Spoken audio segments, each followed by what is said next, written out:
ഈശോ മിശിഹായ്ക്കും സ്തുതിയായിരിക്കട്ടെ. DFM YouTube ചാനലിലേക്ക് എല്ലാവർക്കും സ്വാഗതം. ആകാശത്തിന് കീഴെ മാനവ രക്ഷയ്ക്ക് വേണ്ടി മറ്റൊരു ദൈവം നാം നൽകിയിട്ടില്ല യേശുവിന്റെ അല്ലാതെ. അപ്പസ്തോല പ്രവർത്തനം 4-ാം അധ്യായം 12-ാം തിരുവചനം.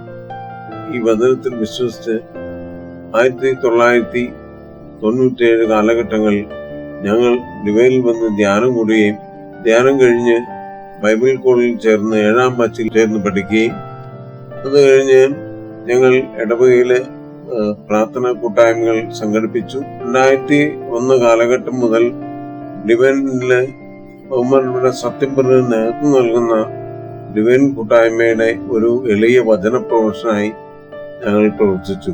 അങ്ങനെ പ്രവർത്തിച്ചുകൊണ്ടിരിക്കുമ്പോൾ എനിക്ക് തലയ്ക്ക് ഒരു പെരുപ്പുണ്ടായി. ഞാൻ ബോധം കെട്ട് വീണു. വേഗം എന്നെ എടുത്ത് ആശുപത്രിയിൽ കൊണ്ടുപോയപ്പോൾ ഡോക്ടർ പറഞ്ഞു, തലയിൽ നിന്ന് വയറ്റിലേക്ക് വെള്ളം വഴി പോകുന്ന ഒരു ഞരമ്പ് തകരാറായി, അത് മാറ്റിയെടുക്കണം എന്ന് പറഞ്ഞു. ഓപ്പറേഷൻ കഴിഞ്ഞു, ഞരമ്പ് മാറ്റി ട്യൂബ് ഇട്ടു. വീണ്ടും ഞങ്ങൾ ഡിവൈനിലേക്ക് വന്നു. ഡിവൈനില് വചന പ്രഘോഷം കേരളം മുഴുവൻ നടന്ന് വചനം പ്രഘോഷിച്ചു. 2018 വെള്ളപ്പൊക്കം ഉണ്ടായി. വെള്ളപ്പൊക്കം ഉണ്ടായപ്പോൾ അത് ക്ലീൻ ചെയ്യാൻ കൂടിയപ്പോൾ ഈ ട്യൂബിക്കടെ ഇൻഫെക്ഷൻ ബാധിച്ച് എൻ്റെ കരള് നാശമായി. അതിനുശേഷം എനിക്ക് പിച്ചു വന്നു. എൻ്റെ ബോധമെല്ലാം പോയി. ഞാൻ മരിച്ച അവസ്ഥയിലായി. ഒരു വശം കംപ്ലീറ്റ് തളർന്നുപോയി. എന്നെ ചികിത്സ ഡോക്ടർ പറഞ്ഞു, മണിക്കൂറിന്റെ കരള് നാഗം നശിച്ചിരിക്കുകയാണ്, അതുകൊണ്ട് പുതിയ കരള് മേടിക്കണം. ഇത് കരള് മാറ്റിയെടുക്കണമെങ്കിൽ 25 ലക്ഷം രൂപയും പെരുമ്പാവൂരിന്ന് കോഴിക്കോട് പോകണം എന്ന് പറഞ്ഞു. ഞങ്ങള് പൊട്ടാസ്യം ചെന്ന് ധ്യാനം കൂടുകയും ധ്യാനത്തിന്റെ 3-ാം ദിവസം ബഹുമാനപ്പെട്ട നായക്കമ്പച്ചൻ ആരാധന എഴുന്നള്ളി വെച്ച് രോഗശാന്തി പ്രാർത്ഥന നടക്കുന്ന ഇതിൽ ഫസ്റ്റിൽ വിളിച്ചു വരുന്ന മെസ്സേജാണ്, ലിവർ സിറോസിസ് വന്ന ഒരു വ്യക്തിക്ക് പുതിയ കരൾ കൊടുത്ത് കർത്താവ് അനുഗ്രഹിക്കുന്നു. ഹല്ലേലൂയ. ഡോക്ടർ പരിശോധിച്ചു നോക്കിയപ്പോൾ കരള് പുതിയ കരളായി ഇരിക്കുന്നു. ഹല്ലേലൂയ. ഞങ്ങള് ധ്യാനം കഴിഞ്ഞ് വീട്ടിലേക്ക് വന്നു. എനിക്ക് സ്ട്രോക്ക് വന്നു, ഫിക്സ് വന്നു, പനി വന്നു. വീണ്ടും എനിക്ക് അസുഖം കൂടുതലായി. സംസാരിക്കില്ല. കോലഞ്ചേരി മെഡിക്കൽ മിഷൻ ഹോസ്പിറ്റലില് അഡ്മിറ്റ് ചെയ്തു. ഇനി ഡോക്ടർ പറഞ്ഞു രക്ഷയില്ല എന്ന് പറഞ്ഞു. മൊത്തം 14 ഓപ്പറേഷൻ ചെയ്തു. അതിനുശേഷം എനിക്ക് ബോധമില്ലാത്ത അവസ്ഥയിലായി, മരിച്ച അവസ്ഥയിലായി. വീണ്ടും പള്ളിയിലേക്ക് അറിയിച്ചു, ഡിവൈനിലേക്ക് വിളിച്ചു പറഞ്ഞു. അങ്ങനെ പലരും കാണാൻ വന്നു. ഞങ്ങളുടെ ഇടവപ്പള്ളിയില് അതിനുള്ള സജ്ജീകരണം എല്ലാം ചെയ്തു. വീട് ചെത്തി വൃത്തിയാക്കി മരിച്ച ബോഡി കൊണ്ടുമ്പോൾ അടുക്കാൻ വേണ്ടി ഇതെല്ലാം ചെയ്തു. വൈദ്യശാസ്ത്രം തോറ്റെടുത്ത് ദൈവശാസ്ത്രം വിജയിച്ചു. എന്റെ ഭാര്യ കോലഞ്ചേരി മെഡിക്കൽ മിഷൻ ഹോസ്പിറ്റലിന്റെ ചാപ്പലിൽ ഇരുന്നുകൊണ്ട് രാത്രി യാമത്തിൽ 3 മണിക്ക് എഴുന്നേറ്റിരുന്ന് ജപമാല ചൊല്ലി മഹിമയുടെ രഹസ്യം ജപമാല ചൊല്ലി കഴിഞ്ഞതും എനിക്ക് ജീവൻ വീണു. ഹല്ലേലൂയ. അതിനുശേഷം ഞങ്ങൾ ഡോക്ടർമാരെല്ലാം മൂടി വന്നു, എല്ലാം കണ്ടു. അതിനുശേഷം ഞങ്ങൾ വീട്ടിലേക്ക് വന്നു. വീട്ടിൽ വന്നിട്ടും എനിക്ക് ഓർമ്മയൊന്നും ഉണ്ടായിരുന്നില്ല.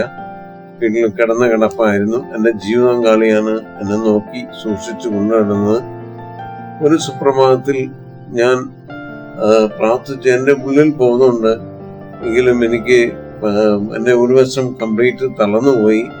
ഞാൻ ഉള്ളിൽ പ്രാർത്ഥിച്ചുകൊണ്ടിരിക്കുമ്പോൾ പിടിയിന്ന് എനിക്ക് എഴുന്നേറ്റിരിക്കാൻ ഒരു ശക്തി ദൈവം തന്നു. എഴുന്നേറ്റിരുന്നു. ചാരിയിരുന്ന് കുറച്ചു കഴിഞ്ഞപ്പോൾ എന്നോട് ദൈവം പറഞ്ഞു, നീ എഴുന്നേൽക്കുക എന്ന് പറഞ്ഞു. എന്നെ എന്തോ ഒരു ശക്തി എന്നെ വളയും ചെയ്യുന്നു. എഴുന്നേറ്റ് പതുക്കെ വീടിന്റെ ചുമലിൽ പിടിച്ച് നടന്നു.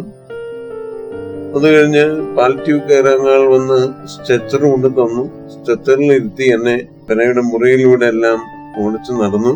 അതിനുശേഷം ഞാൻ ഉള്ളിൽ പറഞ്ഞു, എനിക്ക് വിശുദ്ധ കുർബാന കാണണം എന്ന് പറഞ്ഞു. കുർബാനയോട് എനിക്ക് അത്രയ്ക്കും ഭക്തിയായിരുന്നു. പറഞ്ഞിരിക്കാതെ ദൈവം എനിക്കൊരു വീണ്ടും ആരോഗ്യം നൽകി. ദൈവം എന്നെ കാത്തു രക്ഷിച്ചു. രക്ഷിക്കാൻ കഴിയാത്ത വിധം കർത്താവിന്റെ കരം കുറുകപ്പോയിട്ടില്ല. കേൾക്കാനാത്ത വിധം അവിടുത്തെ കാതുകൾക്ക് മാന്ദ്യം സംഭവിച്ചില്ല. ഞങ്ങൾ അങ്ങനെ ഓട്ടോറിക്ഷ വിളിച്ച് ആശുപത്രി പോകുമായിരുന്നു.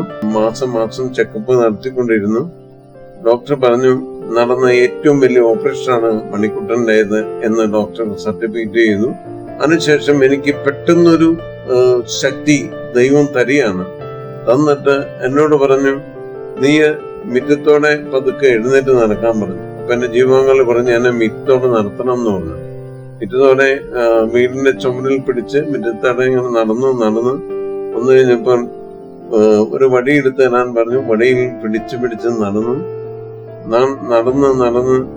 അവസാനം എന്നെ ദൈവം നടത്തിച്ചു. ഹല്ലേലൂയ. ദൈവത്തിന് അസാധ്യമായിട്ട് ഒന്നുമില്ല. യെരമ്യാ 32:27 ഞാൻ സകല മർദ്ദരെയും ദൈവമായ കർത്താവാണ്, എനിക്ക് അസാധ്യമായിട്ട് എന്തെങ്കിലും ഉണ്ടോ? എന്നെ ദൈവം തന്നെ നടത്തിച്ചു. ദൈവം തന്നെ എന്നെ കൊണ്ടുവന്നു. ദൈവം എന്നെ ഈ പലദിവസം തളർന്നു പോയത് ദൈവം തന്നെ ഉയർത്തി തന്നു. ഹല്ലേലൂയ. ഇപ്പോൾ വീണ്ടും ബഹുമാനപ്പെട്ട തടസ്സത്തിന്റെ നിർദ്ദേശപ്രകാരം ഡിവൈനിൽ വന്നു. ഡിവൈൻ കൂട്ടായ്മയിലും എല്ലാം ഞങ്ങൾ ശുശ്രൂഷ ചെയ്യുന്നു. ദൈവം നിങ്ങളെ എല്ലാവരെയും സമർത്ഥമായി അനുഗ്രഹിക്കട്ടെ. Praise the Lord.